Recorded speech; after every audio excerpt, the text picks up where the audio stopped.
teatro, sin duda, es una rama del arte que permite potenciar las emociones y trascender desde la creatividad hasta la proyección de la misma realidad. Es quizás la mejor forma de exponer en tono de tragedia o de comedia aquellos elementos que caracterizan la cotidianidad y sus épocas. Por esta razón es de vital importancia para el santuario entender el constante devenir de crecimiento que ha tenido una importante actividad como lo es la dramaturgia en la vida municipal.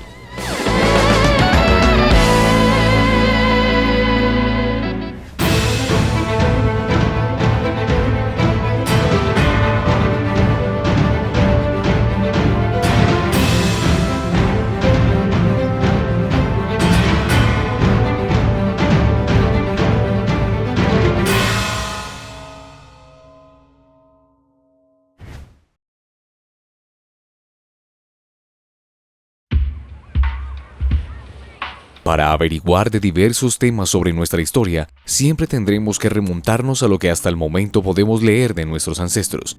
Su palabra es el único legado que nos permite entender incluso las controversias del presente. Guardo en mi memoria el recuerdo de mi niñez, cuando en este sitio había una casa cuyo alero bastante bajo caía hacia la calle y era al interior un salón sin muebles. Frente a dicho salón, un tablado elevado que hacía las veces de escenario para representaciones teatrales. Siguiendo una costumbre de la época colonial, las representaciones escénicas, como los dramas, comedias y sainetes, constituían en el santuario una actividad que le daba dinamismo a la sociedad durante las fiestas religiosas. Recuerdo que para entusiasmar a la gente para que asistiera a estos actos, que casi siempre se efectuaban por la noche, se acudía a un payaso que sobre zancos, relativamente altos, hacían un recorrido por la plaza principal anunciando la obra que se presentaba y invitaban a verla. Gracias a estos recuerdos y a los que narraron los diferentes hechos culturales del santuario en la monografía que se realizó en 1988, podemos dar fe de que las muestras teatrales llegan desde la época de 1920. Jóvenes aficionados a la lectura, a la academia y al arte realizaron grandes aportes que irían despertando pasiones y sembrando semillas, primero en los centros educativos y luego en toda la población, para quienes era un deleite poder tener algo divertido para ver y hacer en el municipio. Desde la rectoría del padre Luis Rodolfo Gómez y con la ayuda del docente Jesús Antonio Villegas, a partir de 1948, el Colegio San Luis Gonzaga tenía los lazos más fuertes del arte dramático en sus alumnos. Con esto los jóvenes encontraron ayuda para mejorar las instalaciones del colegio, integrarse e incluso ayudar a otras entidades de caridad. Para ese año 57 más o menos llegó a la administración municipal un alcalde que se llamaba Silvio Londoño, también muy entusiasta por el teatro. Él mismo protagonizó obras de teatro y organizó varios grupos con el fin de que semanalmente se estuvieran presentando algunas obras para recoger fondos. En la mente de él estaba comprar una emisora para el municipio.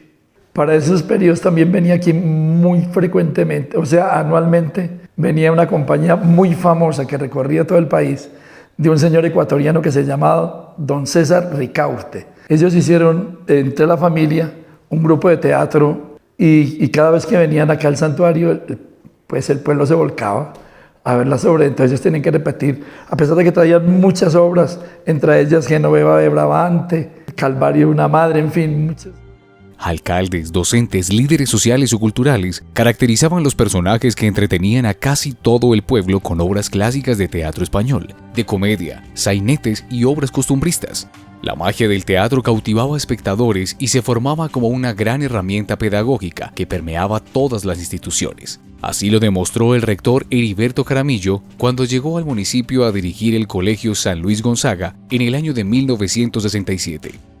Veníamos de una rectoría ya de personas adultas, muy mayores, donde todo estaba como en stand-by y muy estancado. Entonces llegó y dinamizó, entonces eso, dio un impulso a todo. Entonces comenzó, las obras de teatro, eso fluyeron por todas partes. Que encontré un terreno abonado, que estaba para descubrir casi que con la mano en el piso. Cuando llegué al santuario les propuse Alejandría la Pagana y la barca sin pescador de Alejandro Casona, inclusive con profesionales Yo me acuerdo, un odontólogo, muchachos del colegio también se metían ahí, niñas de la normal, padres de familia. En los años 70 se inicia la expansión de todo lo aprendido. El fervor llega al punto donde se solidifican muchos proyectos sociales, la creación de la Casa de la Cultura, el Centro de Historia, las brigadas cívicas y juveniles, incluso la emisora parroquial. En definitiva, el arte y el teatro toman el curso de esa vigorosa agenda o representación cultural de la vida diaria. Con la señorita Carmen Mejía, donde le digo que ella sembró como la primera semillita en el teatro. En el 69 entré a trabajar en la Escuela Urbana de Varones, en la cancha, como se dice. Allí trabajé que como 2 años y medio, pasé a la Escuela de Niñas. Y en la Escuela de Niñas empecé a componer para actos cívicos y culturales que nos repartían pequeñas dramatizacioncitas. Les ensayaba de vez en cuando algunas dancitas o algunas cancioncitas de vez en cuando en mi casa. Luego ya empecé como a crear un grupo de teatro. Como con niños era más complicadito porque los papás, y tenían toda la razón, de noche es muy complicado con niños y más en esa época. Entonces elegí como algunos profesores.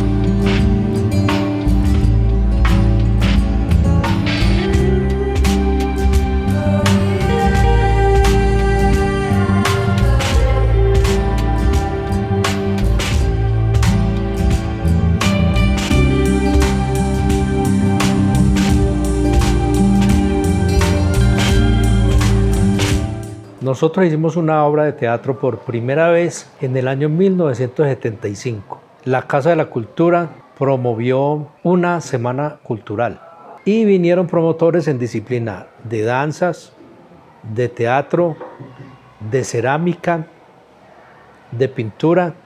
Compañía de Teatro Los Rebeldes de Macondo presenta El Avaro de Molière. Este sábado 4 de abril en el Teatro Parroquial de El Santuario. Venga, vea y admire la obra más representativa del teatro clásico. Entrada general, 20 pesos por persona.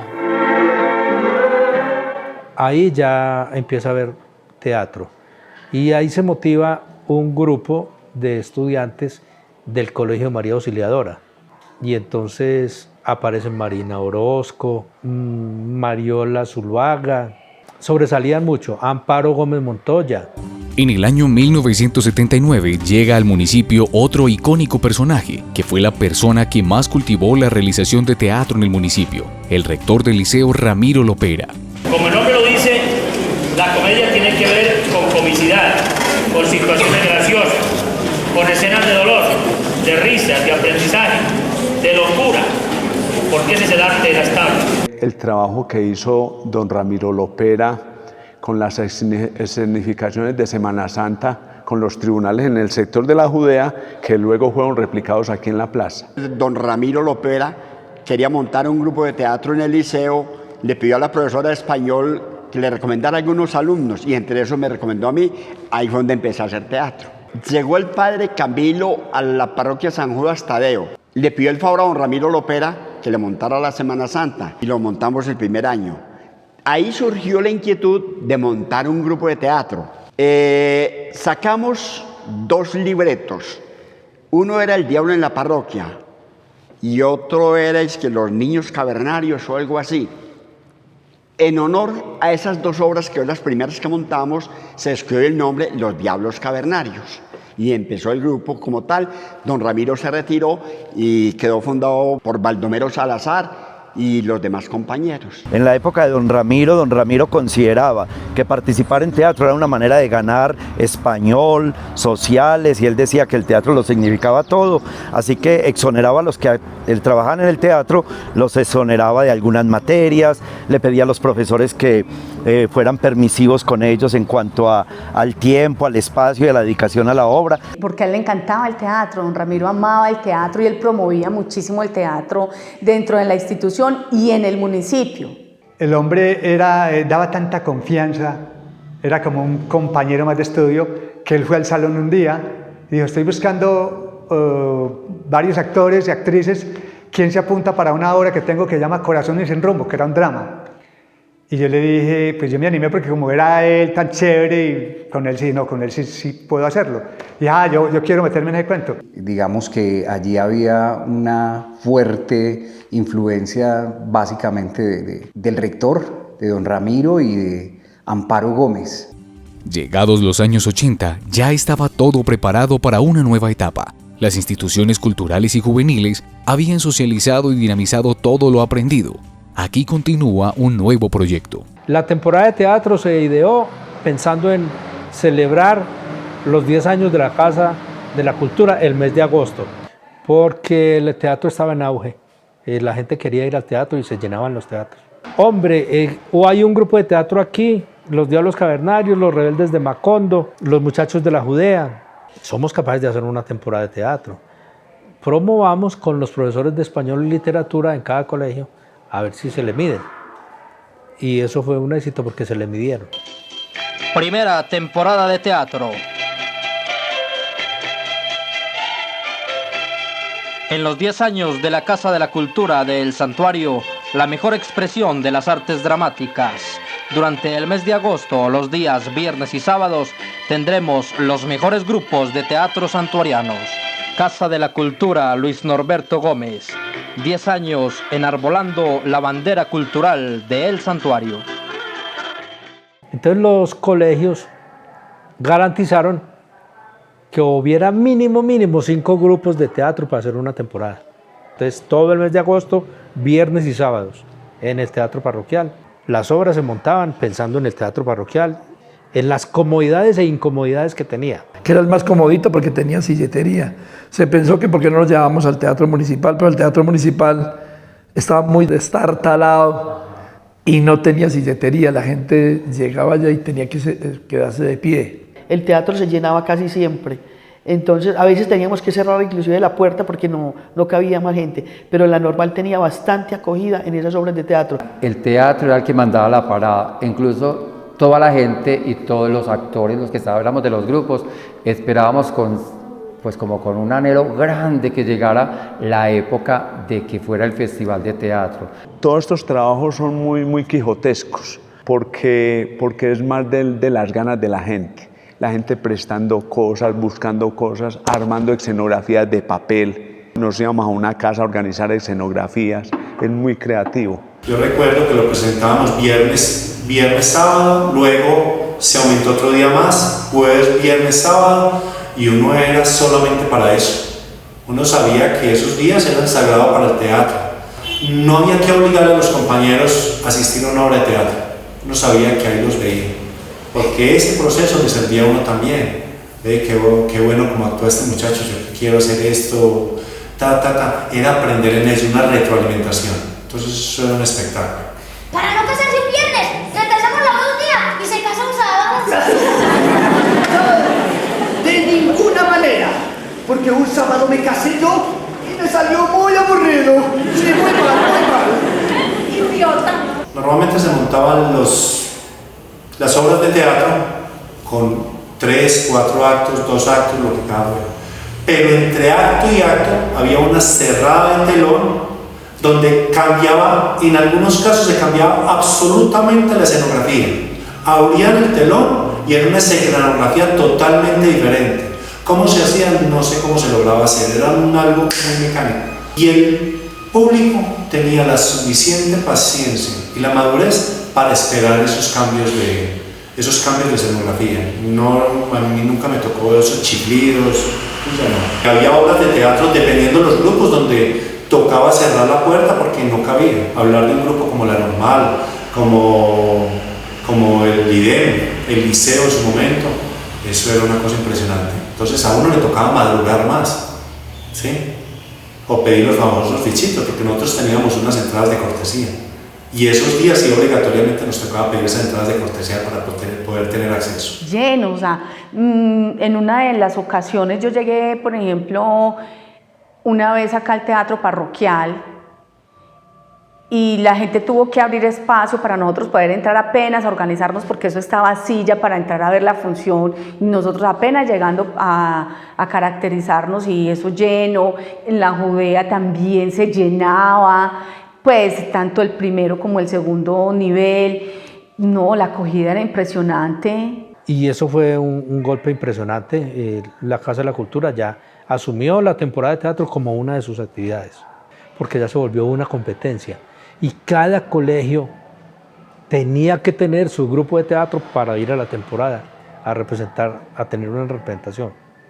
Y como nos inventamos los premios, y casi que poníamos el tapete rojo para que pasen todos en primera fila los actores de cada grupo. Y el jurado calificador decía cuál era el mejor actor, cuál era la mejor actriz, cuál era el mejor libreto, qué grupo puso el mejor vestuario, cuál equipo de trabajo montó la mejor escenografía. Y entonces eso se volvió una actividad permanente con mucho entusiasmo por parte de los grupos y los colegios. Desde la creación de las temporadas de teatro, los grupos se masificaban e incrementaba el número de participantes en cada temporada, llegando a tener en 1991 hasta 12 grupos diferentes en escena. Es de anotar que grupos como los Diablos Cavernarios, el grupo de la Banda Marcial, Ecoelsa y el del Liceo se subdividían en más grupos, esto debido al número de personas que conformaba cada uno de estos grupos. Era el grupo de amigos. Ve, qué bacano, montemos un grupito de teatro, o lo otro. A la gente le gustaba tanto el actuar que decía, no, me tocó un papel secundario, yo quiero tener algo más protagónico. Entonces, venga, creemos un grupito que pueda tener más actuación, y por eso se dieron varios grupos. Desde su nacimiento, la Casa de la Cultura Luis Norberto Gómez fue una entidad cívica con personería jurídica, situación que entró en conflicto cuando el Consejo Municipal en 1988 creara por acuerdo la Secretaría de Educación y Extensión Cultural, asumiendo esta última la realización de las temporadas de teatro local. Ya en 1991 se entregaron todos los documentos, historia y trayectoria de la Casa de la Cultura Luis Norberto Gómez al municipio, y para su reinauguración se realiza la temporada de teatro regional. Así entonces quedan vigentes desde ese año 2 temporadas de teatro en el santuario, la temporada de teatro local y la temporada de teatro regional. Entonces no era que un año se hacía en un lado o en otro, acá había 2 temporadas de teatro al año. Uno se preparaba para eso, había como unos filtros, que no todas las obras que se presentaban en la muestra municipal pasaban a la muestra regional. Ya se hacía un regional de teatro, ya habían grupos invitados de municipios de Antioquia, llegaban municipios pues con obras de teatro importantes, y inclusive directores como creo que Humberto Zapata. Después lo llamaron para que dijera de Ecoelsa, pero a él lo conocimos con una obra que trajo de Dabeiba inclusive. Creo que ese regional de teatro hizo que el teatro local subiera de nivel, ¿cierto? Porque al nosotros ver otras puestas en escena, otros estilos, otros estilos también de dirección, pues aquí yo creo que también se va formando como una idea de, ¡jue madre! Quiero presentarles a un amiguito mío que me acompaña desde muy pequeñito, y él es...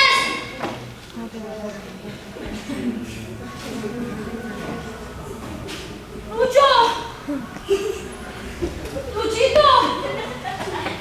Oiga, ¿ustedes han visto a mi amigo Lucho? Pues ¿cómo lo van a decir? No lo conocen.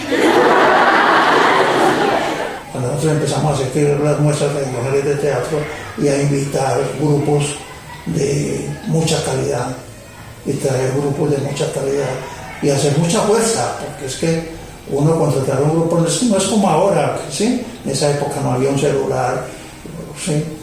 Hacer una llamada telefónica convencional, ¿qué problema? Que le contesten a usted, ¿qué problema? Que le digan sí. Yo lo llamo entre 8 días, y esos 8 días se van meses. Yo creo que Omar y Wilman Zuluaga ponen el teatro en otros niveles, porque ellos entienden que el teatro necesita inversión, entienden que el teatro necesita patrocinadores. Entonces yo creo que ellos logran como juntar esas dos cosas, el presupuesto con el arte. ¡Julieta! ¡Coperita mía! ¡Mariposa mía! ¿Dónde se habrá metido esa niña? ¡Julieta! ¿Qué te llama? Madre.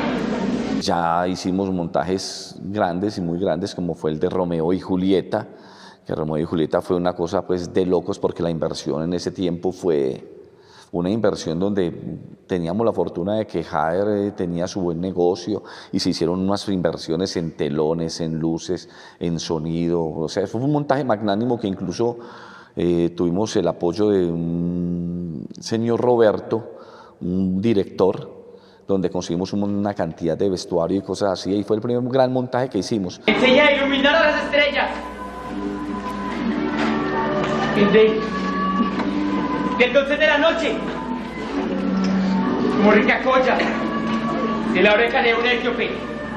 Basados por ahí en algunas comedias y películas que salían en la época, comenzamos a hacer un retal de situaciones y surgió esa obra Cambalache, con una trama muy simple pero que fue muy descrestante en cuanto a la escenografía, porque fue la primera vez que se montaba una escenografía de 2 pisos, con puertas practicables, con escaleras, con un bar decorado, con todo el mobiliario, las luces, con cantantes de tango en escena, con bailarines en escena. Con 2 temporadas de teatro al año, los grupos locales avanzaban rápidamente, creando además otros espacios para su difusión y fortalecimiento. La primera temporada de teatro infantil en el año de 1995, la creación de la primer sede física dedicada a las artes, la Escuela de Bellas Artes Francisco Claver Ramírez en el año de 1996. No eran muchos los festivales pues, que se hacían en otras partes, pero sí, en el caso nuestro, pues nos invitaban a muchas partes. Estuvimos en Puerto Triunfo haciendo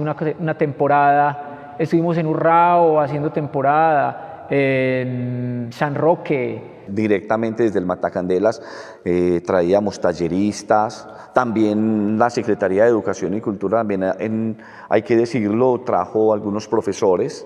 Y llegó gente muy buena entonces que fue impulsando el trabajo del Sexto Sentido. Gildardo, con él fundamos otro grupo que se llamaba Tenis. También hicimos una obra de teatro que él las escribía y fue una obra muy chévere con gente del liceo. Es que fue mucho, es que era muy nutrido acá de verdad los procesos teatrales. Yo terminé dirigiendo un grupo de teatro del colegio, estaba en 10º y en 11º. Dirigía el técnico industrial del grupo de teatro. Estando en el grupo de teatro industrial, fue que don Gabriel nos invitó a Los Pilares para montar una obra que presentamos en todo este oriente antioqueño y en varios festivales acá en el santuario, las nuestras, Prohibido suicidarse en primavera. Sí, entiendo. Es una petición extraña. Pero es que usted no sabe, yo también soy médico. Le he solicitado lo mismo a otros compañeros y todos me tienen lástima. Ninguno ha querido ayudarme. Diferentes problemas, dificultades o simplemente incompatibilidades de tiempo hicieron que muchos grupos de teatro local desistieran de sus procesos. Yo no sé si fue falta como de inversión en el área, de apoyo, porque yo veo que poco a poco se fueron como perdiendo los espacios, ¿cierto? Y a la par, uno empezó a notar que en otros municipios se empezaron a fortalecer, ¿cierto? Porque la verdad yo no recuerdo que en Río Negro hubiese como un proceso como el que teníamos acá, que en Marinilla, que en Guarne, que no. Pero la percepción que yo tengo es que no, que nosotros éramos muy, muy fuertes en eso. Y que éramos como un ejemplo para el oriente. Allá luego en algunos grupos nos dimos a la tarea de pensar, venga, vamos a tener que generar espacios o semilleros porque ya ese semillero en los establecimientos educativos se había perdido. Los nuevos rectores que llegaban no llegaban pensando en que esa fuera una dinámica realmente importante. Quienes fueron actores luego serían directores y promotores del teatro en el santuario, dando oportunidades a nuevos grupos o espacios para la diversidad cultural. El Sexto Sentido se volvió como una corporación, digámoslo así, dentro de la misma fundación, donde se hicieron miles de actividades culturales, ya no era solo teatro, ya también había poesía, ya también había cuento, se volvió una sede, digamos, alterna e independiente. Es que empieza una independencia de los grupos. Todo lo que es externo a tu cuerpo, guárdame tan solo como la memoria de tu olvido. Cese pronto esta guerra que nos mantiene angustiados, para que regresen a su tierra todos aquellos desplazados.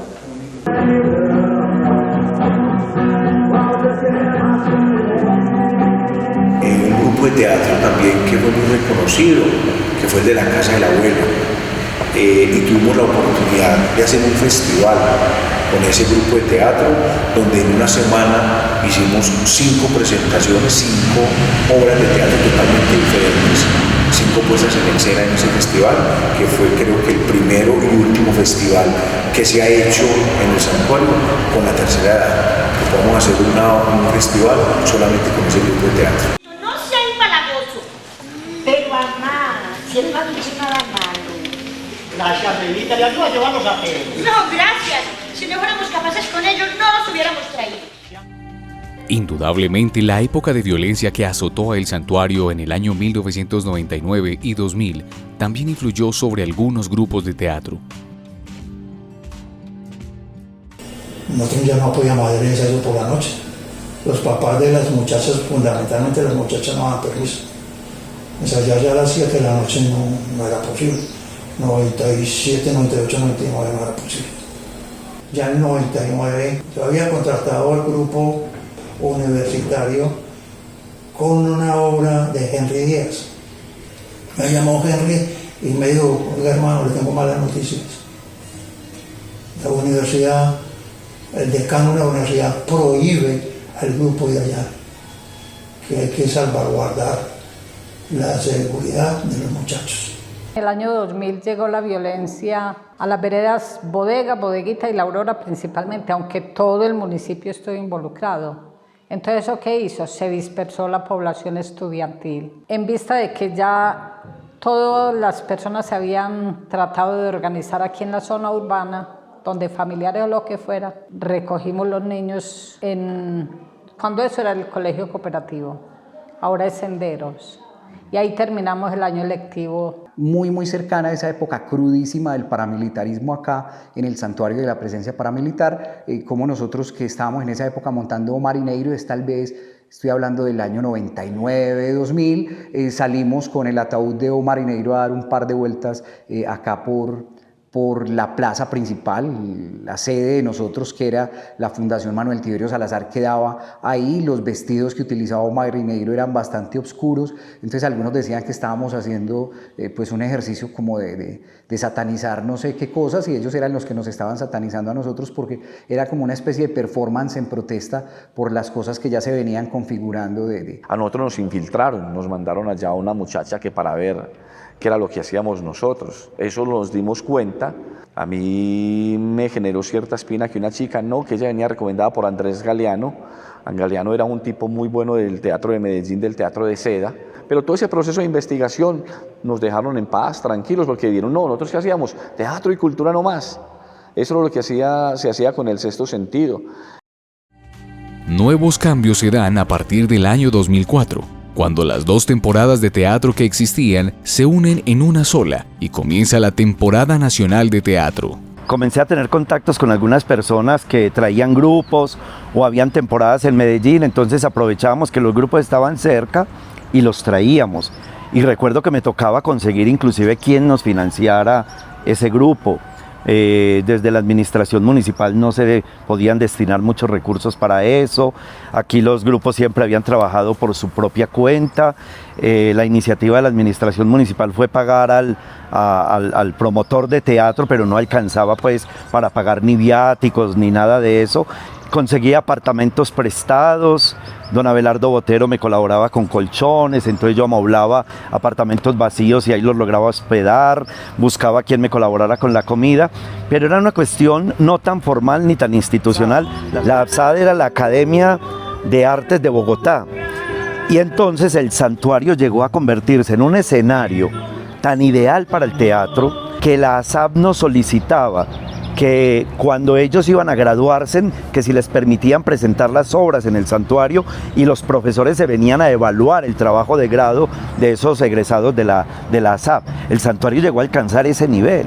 Un muchacho de apellido Usme que comenzó a hacer unas temporadas en Medellín y comenzó a rotarlas por el oriente antioqueño.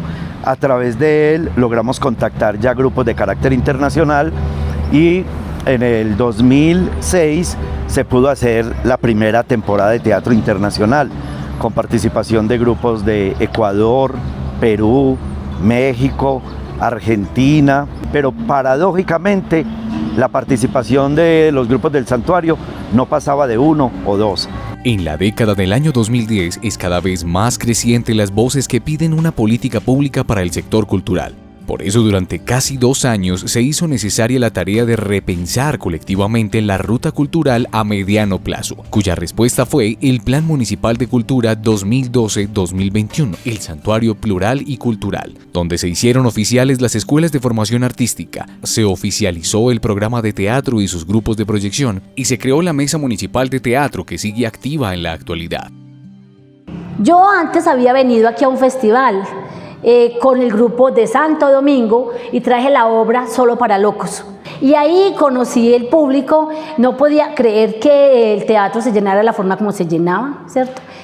Y luego ya yo realmente no me imaginé venir aquí a ser profesor de teatro y llegar acá, tenía muchos miedos y yo venir, todos esos grupos que están tan conformados, aquí la gente se mueve muchísimo, la gente está aquí un año, al otro año ya se fue para otro lado, o al otro lado la empresa y la industria y el comercio se los llevaba. Logramos salir y mostrar todo ese proceso que veníamos haciendo desde el municipio, sosteniéndonos, llegaban unos, salían otros, llegaban unos, salían otros. Encontré algo muy fuerte y muy bueno que fue, me dijeron, aquí está institucionalizado el Festival Internacional de Teatro. Quizás las nuevas apuestas institucionales, educativas y laborales que se siguieron configurando con la masificación de la tecnología se convirtieron en una constante para que las actividades culturales fueran un hobby o simplemente fueran pasajeras.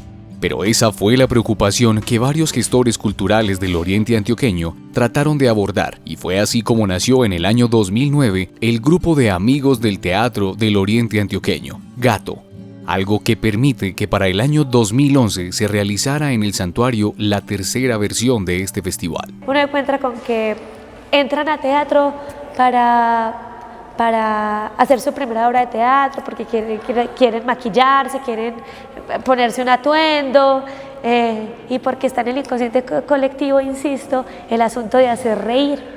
Y yo, en mis preguntas, empecé a trabajar un teatro más poético y más filosófico, y en esa medida empecé a indagar sobre el cuerpo y entendí las identidades corporales de las personas que residían en el municipio, el tabú que hay con el cuerpo. Las mamás querían que sus hijos salieran disfrazados y para mí no hay disfraz, sino que hay vestuario. Entonces a veces uno no tiene que decir más que el cuerpo. Entonces empezamos a trabajar como con ese asunto profundo. Entonces estar en ese proceso de la Casa de la Cultura como promotora me permitió eso, entregarle a mucha población el hecho de entender que el teatro se sale del teatro, pues de la sala de teatro. Con la llegada de cada promotoría, también han llegado sus cambios, sus retos y visiones, lo que ha permitido ver diferentes facetas o miradas de este arte a lo largo de los años. Retos que siempre han sabido dejar aprendizajes de cada versión.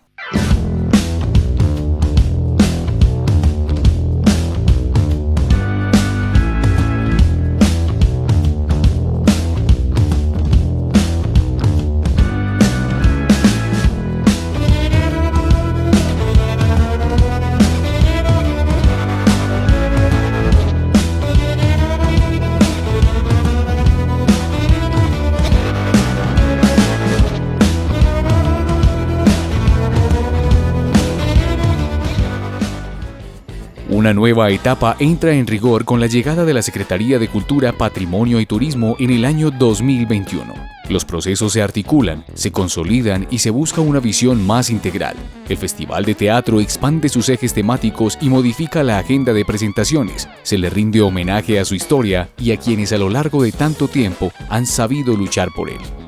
el santuario tiene público para teatro, o sea, aquí la gente va a ver teatro y eso es un gran logro que se ha ganado el municipio. He escuchado varios nombres de grupos que existieron anteriormente, pero como la gente se va, se fragmenta, entonces los grupos no continúan. Por eso, digamos que estos 2 años la misión ha sido como el año anterior ayudarle a La Grieta, este año también, pero ya dándole más funciones a su director, que es Sebastián Gaviria, porque una de las cosas que tiene que ser importante y para el futuro es que deben tener prioridad en el festival las agrupaciones del municipio. El reto es que se enamoren del teatro.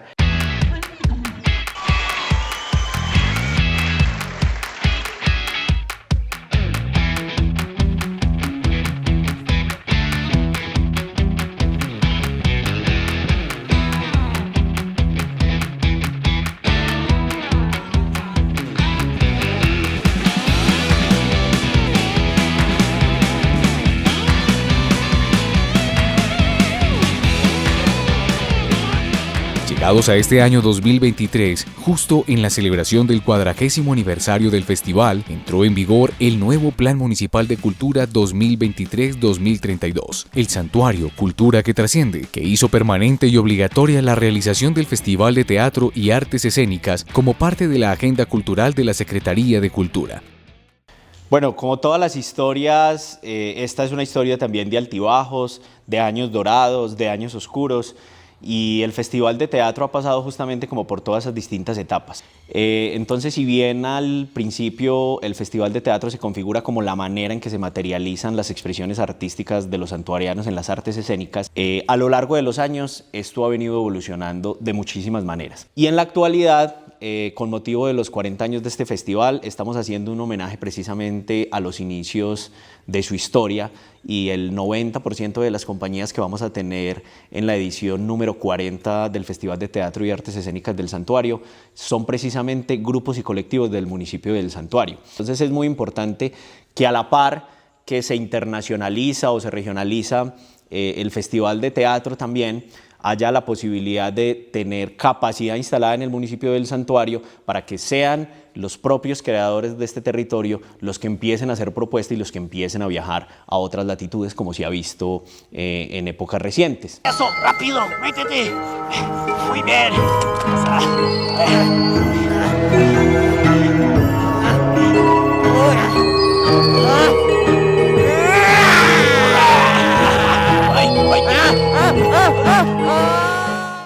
Cuatro décadas han pasado y a través de ellas decenas y decenas de historias. Un puente entre corazones y el pacto ficcional para que el arte surja. Narraciones de esta y otras realidades posibles para un público que se cuenta por miles cada año. Esta 40ª versión nos deja la presencia de 4 grupos de teatro locales y una promesa por encender más corazones que promuevan el arte en nuestra comunidad. Así como este encuentro nos muestra los rostros del tiempo que han perfilado lo que es hoy y que representa para la cultura este festival, con el anhelo de lo que será mañana.